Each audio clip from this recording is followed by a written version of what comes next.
ചെല്ലിയും ബാപ്പ ലായിലാഹ ഇല്ലല്ലാഹ് അങ്ങനെ പറഞ്ഞു കൊടുക്കാനേ പാടില്ല. ലായിലാഹ ഇല്ലല്ലാഹ് ഓർമ്മപ്പെടുത്താനല്ലേ പറഞ്ഞു. അതാ ഇപ്പൊ നിങ്ങൾ നിസ്കരിച്ച് കഴിഞ്ഞപ്പോൾ എന്ത് ചെയ്തു? ലായിലാഹ ഇല്ലല്ലാഹ് അറിയില്ല ഒപ്പത്തിന് കേട്ടോ. അത് നിരന്തരമായി നാവ് കൊണ്ട് പറഞ്ഞവർക്ക് മരണവേളയിൽ ലായിലാഹ ഇല്ലല്ലാഹ് പറയാൻ കഴിയും. പക്ഷേ ചിലവരെന്ത് ചെയ്യുന്ന ചുണ്ടോട് ഇങ്ങനെ ആക്കും. അപ്പൊ നിങ്ങളെന്താ ചിലവരുടെ വാപ്പ ലായിലാഹ ഇല്ലല്ലാഹ് പറഞ്ഞു. ചിലവരെന്താ പറയാ പടിഞ്ഞാറുള്ള പീടി എന്നോട് തൊടാൻ പറഞ്ഞു.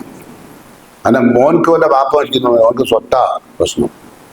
ബാപ്പന്റെ പടിഞ്ഞാറ് ഭാഗത്തുള്ള ആ പീടി എന്നോട് എടുക്കാനാണ് എൻ്റെ ഒപ്പം പറഞ്ഞത്. മൂപ്പര് അയാളുടെ നിങ്ങളെന്താ പറഞ്ഞു മരണത്തിനോട് അവസാനിക്കുന്ന സമയത്തല്ലോ. ഒരു മനുഷ്യൻ മരിക്കുന്ന സമയത്ത് ഒരു തലേഹി മക്കേത് ഇവിടെ അധ്വാനിച്ചതിന്റെ ഫലം മരിക്കുന്ന സമയത്ത് അറിയും. അറിയുള്ളൂ നമ്മൾ മരിക്കുമ്പോൾ തന്നെ അറിയാം നമുക്ക് റിസൾട്ട്. ഞാൻ സ്വർഗത്തിലേക്കാണോ നരകത്തിലേക്കാണോ എന്ന് മരിക്കുന്ന വ്യക്തിക്ക് അറിയാം. ഇതാ മാത്തൽ ഇൻസാൻ ഒരു തലേഹി മക്കേത് അവൻ ചെന്നെത്തുന്ന സ്ഥലം അള്ളാഹു കാണിച്ചു. മരിക്കുന്ന സമയത്തെ ഒമിൻ അഹിൽ ജന്നത്തിയാൽ ജന്ന സ്വർഗത്തിന് വേണ്ടി പണിയെടുത്ത വ്യക്തിയാണെങ്കിൽ മരിക്കുമ്പോൾ സ്വർഗം കാണിച്ചു. ഒമിൻ അഹിലിൻ നാരി അന്നാർ നരകത്തിന് വേണ്ടിയാണ് പണിയെടുത്തെങ്കിൽ ജീവിതകാലം മുഴുവൻ അധ്വാനിച്ചെങ്കിൽ നരകം കാണിച്ചു. അങ്ങനെ അല്ല. അപ്പൊ ഇത് രണ്ടും ഇതിൽ ഏത് കാണണം എന്നുള്ളത് ഇപ്പം നമുക്ക് തീരുമാനിക്കാം. പ്രായം വന്ന് അവസാന നാളിൽ അള്ളാഹുവിനോട് അടുക്കുന്നതിനേക്കാൾ നല്ലത് ആരോഗ്യവും ആയുസ്സും കഴിവും ഒക്കെ ഉള്ള സമയത്ത് റബ്ബിനോട് അടുത്ത് ജീവിക്കുക. അപ്പോഴേ ഈ സ്വർഗം കിട്ടുള്ളൂ. അതുകൊണ്ടാണ് പറഞ്ഞത് സ്വർഗം കിട്ടാൻ വലിയ പ്രയാസം എന്താ വെച്ചാൽ ഇസ്തിഖാമത്ത് വേണം, പിടിച്ചിക്കാൻ കഴിയണം. ഇപ്പൊ നമുക്ക് ഒരു പ്രയാസം വന്നു, ഒരു രോഗം വന്നു, മാറുന്നില്ല. അപ്പൊ നേരത്തെ പറഞ്ഞ ഇന്നല്ലതിനെ കാലു റബ്ബുനല്ല ഞങ്ങളുടെ രക്ഷിതാവ് അള്ളാഹു എന്ന് പ്രഖ്യാപിച്ചു. ആ പ്രഖ്യാപനം ഇപ്പൊ പോകും. എങ്ങനെ ഒരു രോഗം വന്നു മാറുന്നില്ല, മാറാണ്ടൊക്കെ എന്ത് ചെയ്യും? നമ്മളൊരു കൂട്ടുകാരൻ പറയുന്നത് അത് മാറാത്തതിന് കാരണമുണ്ട്. നീ ഒരു കാര്യം ചെയ്തു, ഇന്ന തങ്ങളൊന്ന് പോയിക്കണ്ടാണ്, അല്ലെ ഇന്നൊരു ജാറത്തൊന്ന് പോയിക്കാം, അല്ലെ ഇന്ന ജാറൊന്ന് നിങ്ങൾ മൂടാന്ന് വെച്ചായിക്കാണ്. അവൻ്റെ ഇന്നല്ലതിനെക്കാളും റബ്ബുനുള്ള പോയി അല്ലേ, രോഗം മാറില്ല. ജാറത്ത് പോയി തട്ടി രോഗം മാറും. എന്താ കാരണം? ലിക്കുല്ലിദായും ദവാവും എല്ലാ രോഗങ്ങൾക്കും അള്ളാഹു മരുന്ന് ഇവിടെ നിശ്ചയിച്ചു. ഫൈദാ ഉസീബ ദവാവുണ്ടായി ബലിയുമില്ല. യഥാർത്ഥ മരുന്നിൽ നിങ്ങൾ എത്തിക്കഴിഞ്ഞാൽ അള്ളാഹുവിന്റെ അനുമതിയോട് രോഗം സുഖപ്പെടും. പക്ഷെ രോഗം സുഖപ്പെട്ടില്ല, ലക്ഷക്കണക്കിന് രൂപ ചെലവാക്കി, എന്നിട്ടും മാറില്ല. അവസാനം ചിലപ്പോൾ എന്ത് ചെയ്യും? ഇന്നൊരു സ്ഥലത്തുണ്ട് ഒരു ഔലിയ, ആ ഔലിയിൽ നിന്ന് പോയി കണ്ടാൽ മതി, അല്ലെങ്കിൽ ഇന്നൊരു ഉറുക്കോ നൂലോ പിന്നാണ് തൊണ്ടയൊക്കെ നടത്തിയിട്ട് അങ്ങനൊക്കെ ചെയ്യുന്നുണ്ട് രോഗം മാറാൻ വേണ്ടി. ചിലവർ കെടുക്കുന്ന തലയാണിന്റെ ചോട്ടിൽ മുഴുവൻ ഉറുക്കായിരിക്കും. ചിലവരെ കൈമല് മുഴുവൻ ചെറിയ ചെറിയ തലയാണ്ടാവും, ഇങ്ങനെ കെട്ടിയിട്ടുണ്ടാവും. ഇങ്ങോട്ട് തിരിച്ച തലയാണായി കെടുത്താം. അതിന്റെ മുഴുവനും അതിൻ്റെ ഉള്ളിൽ മുഴുവൻ ഖുർആന്റെ ആയത്താണ്. അരയിലും കിട്ടും. എന്നിട്ട് നമ്മളോട് ഒരിക്കലും അറിയും ഖുർആൻ ഒന്നുമില്ലാണ്ട് പറ്റും. ചന്തിമ ഖുർആൻ കെട്ടിയിട്ട് ഖുർആൻ ഒന്നുമില്ലാണ്ട് തൊടാൻ പറ്റുമോ? കേൾക്കണമെന്ന് വിചാരിക്കരുത്.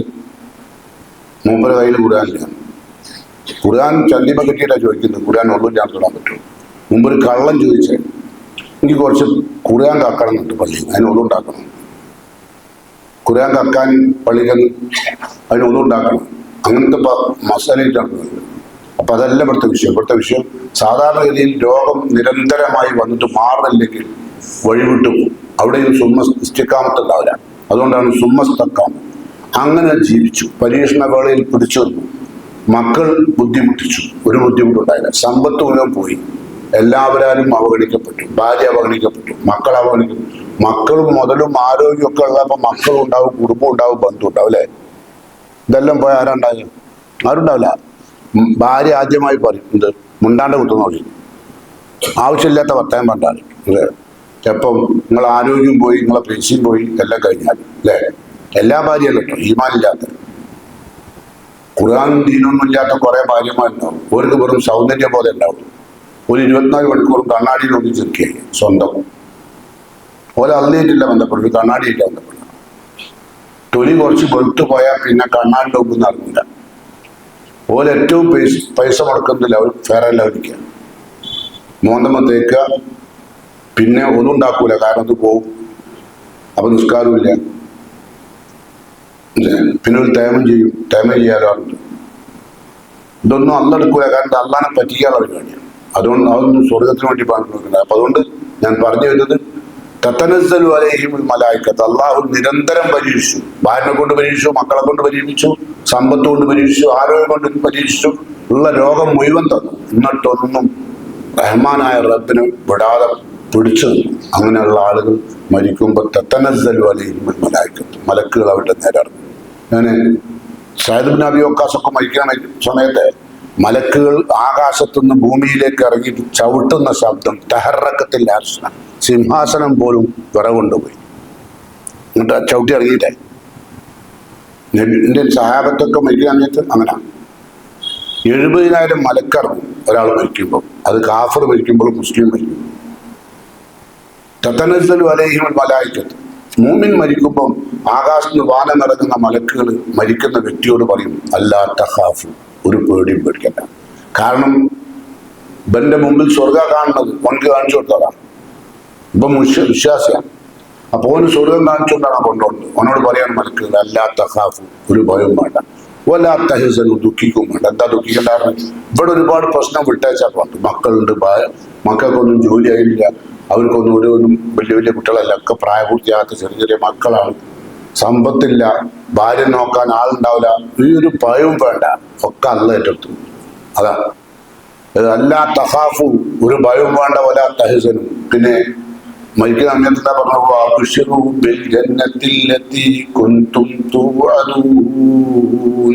ഇങ്ങനെ ജീവിക്കുന്ന ആളുകൾക്ക് അള്ളാഹു നിശ്ചയിച്ച സ്വർഗത്തെക്കുറിച്ച് സന്തോഷ വാർത്ത അറിഞ്ഞുകൊണ്ട് നമ്മളെ കൂടെ പോരാം. ഈ 70,000 മലക്കുകളിൽ ഒരാൾ മാത്രമേ റൂഹേറ്റു വാങ്ങുന്ന ഒരു മലക്കാണ്. ബാക്കി മലക്കുകളൊക്കെ കൂടെ ഉണ്ടാവും. അതുകൊണ്ടില്ല ചില ആൾക്കാർ മരിക്കുമ്പോൾ അവിടെ ആരോ നിൽക്കുന്നുണ്ടല്ലോ, ഇവിടെ ആരോ നിൽക്കുന്നുണ്ടല്ലോ, ഇല്ല എന്നാൽ ആരുമില്ല. എന്നാൽ ഒരുപാട് മലക്കുകൾ വന്നിട്ടുണ്ട്.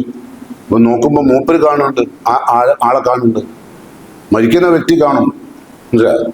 അതോ കാണണമെങ്കിൽ കുറച്ച് ബുദ്ധിമുട്ടുണ്ട്. അതുകൊണ്ടാണ് ഞാൻ ആദ്യത്തെ പ്രാർത്ഥിച്ചത് ഈ പള്ളിക്കൊക്കെ വേണ്ടി. ഞാൻ ഈ പള്ളിൻ്റെ വർക്കിങ്ങിൻ്റെ കാലം, സ്റ്റാർട്ട് ചെയ്യുന്ന കാലം പലകെട്ടിട്ട് നിശ്ചയിച്ചിരുന്ന കാലത്തുണ്ട്. പലകെട്ടിട്ട് വെറും പലക, ആ പലകൻ്റെ മുകളിലാണ് തറാവീഹ് നമസ്കാരമൊക്കെ നിർവഹിക്കുന്നത്. അക്കാലം മുതൽ ബന്ധമുണ്ട്. അങ്ങനത്തെ ആൾക്കാർ കുറച്ചുകൂടെ ഉണ്ട് പയ്യത്, ബാക്കിയുള്ളവർക്ക് പുതിയതാണ്. അടുത്തടുത്ത് കുറച്ച് പറ്റുമല്ല. ഞാൻ ഇവിടെ വരുന്ന കാലത്തുള്ള കുറച്ച് ആൾക്കാരുള്ളൂ, അധികം ആൾക്കാരും പോയിട്ടുണ്ടല്ലേ.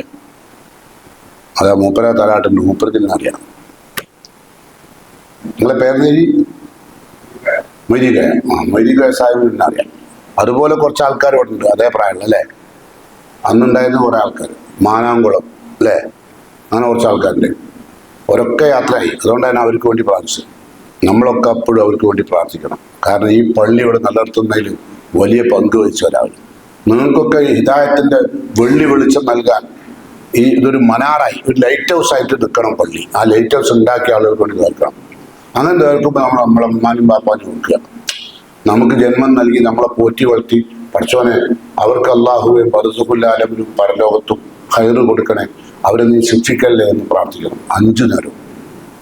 നിങ്ങൾ അങ്ങനെ പ്രാർത്ഥിക്കുമ്പോൾ നിങ്ങളെ മക്കൾ നിങ്ങൾക്ക് വേണ്ടി പ്രാർത്ഥിക്കും. അങ്ങനെ ശീലിക്കണം. മക്കൾക്ക് വേണ്ടിയിട്ട് അവർക്ക് എല്ലാ ഹൈറും ഉണ്ടാവും. നമ്മൾ പ്രാർത്ഥിക്കും, നമ്മൾ പ്രവർത്തിക്കും. അതുപോലെ നമുക്ക് ഹൈറുണ്ടാവാനും നമ്മളുടെ പരലോകം ഹൈറായി തീരാനും അവരും പ്രാർത്ഥിക്കണം. മനസ്സിലായി? അങ്ങനെ പ്രാർത്ഥിച്ചാലേ എന്തുണ്ടാവുള്ളൂ? അള്ളാഹുവിൻ്റെ സ്വർഗത്തിൽ പ്രവേശനം ഉണ്ടാവുള്ളൂ. മക്കളുടെ പ്രാർത്ഥന അത് വല്ലാത്തതാണ്. വിശുദ്ധ പ്രവാചകൻ സല്ലല്ലാഹു അലൈഹി വസല്ലം പറഞ്ഞിട്ടുണ്ടായിരുന്നു, ഖബറിലെത്തും നമ്മളെ മക്കളുടെ പ്രാർത്ഥന. അതെപ്പോഴെന്ന് അറിയുന്നു? അവര് ഈ പ്രാർത്ഥനയ്ക്ക് വേണ്ടി അവർ കൊതിക്കുന്നുണ്ട്. അവര് മരിച്ചുപോയത് മക്കളുടെ അല്ലെങ്കിൽ സഹോദരൻ്റെ അല്ലെങ്കിൽ ഉമ്മാൻ്റെ അല്ലെങ്കിൽ ഉപ്പാൻ്റെ ആരാണോ മരിച്ചുപോയത് അവരുടെ പ്രാർത്ഥന ഭൂമിയിൽ നിന്ന് ഖബറിൽ കിടക്കുന്ന ആൾ പ്രതീക്ഷിക്കുന്നുണ്ട്. എന്താ കാരണം? അവര് എങ്ങനെ അറിയാം? അവര് വെള്ളത്തിൽ മുങ്ങിത്താവുന്ന ആൾക്ക് ഖബറിൽ കിടക്കുമ്പോഴേ അതിൽ മുത്തഹഫീസ് അവര് ഒരുപാട് പ്രതീക്ഷിക്കുക, ഒരുപാട് ആഗ്രഹിക്കുന്നുണ്ട്. ഇതിന് നിങ്ങളുടെ പ്രാർത്ഥന ലഭ്യമാണ്. അത് കിട്ടിയാലോ ഈ ഭൂമിയും ഭൂമിയുള്ള സർവസ്വ മുതലും കിട്ടിയതിനും സമമായിട്ടാണ് നമ്മളുടെ പ്രാർത്ഥന ഖബറിലിട്ടുമ്പോൾ എന്നാണ് റസൂലുള്ളാഹി പഠിപ്പിച്ചത്. അതുകൊണ്ട് പ്രാർത്ഥിക്കാൻ മടിക്കണ്ട.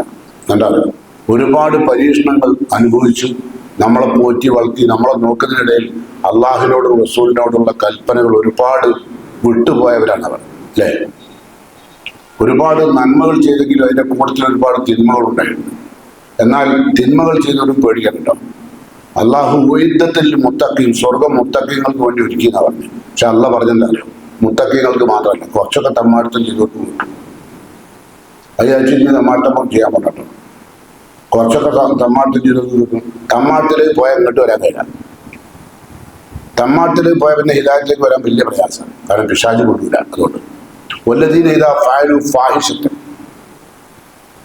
ഒരുപാട് അധർമ്മങ്ങളും തമ്മാടിത്തങ്ങളും താമഹിത്തങ്ങളും ചെയ്തവർ അല്ല പറയാം. അവര് തദക്കറും തെറ്റൊക്കെ ചെയ്യുമ്പോൾ അള്ളാഹിനെ ഓർമ്മയായി.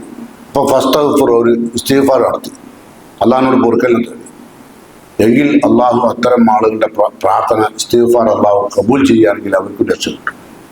തിന്മകൾ ചെയ്യാത്ത ആരും ദുനിയാവിലില്ല. ഉണ്ടോ? ആരാളുള്ളത്? എല്ലാ ഇമാമും എല്ലാ ഖത്തീബും എല്ലാ പള്ളികമ്മിന്റെ പ്രസിഡന്റും ഒക്കെ ഒരു പ്രായം വരെ ഒരുപാട് തെറ്റ് ചെയ്യും അല്ലെ? കുല്ലു ബനി ആദം ഖത്തായ, ആദമിന്റെ മക്കളെല്ലാം തെറ്റ് ചെയ്യും. റസൂലുള്ള പറയാം. അത് റസൂലുള്ളാഹിന്റെ വഹീന്റെ അടിസ്ഥാനത്തിൽ വർത്താനം.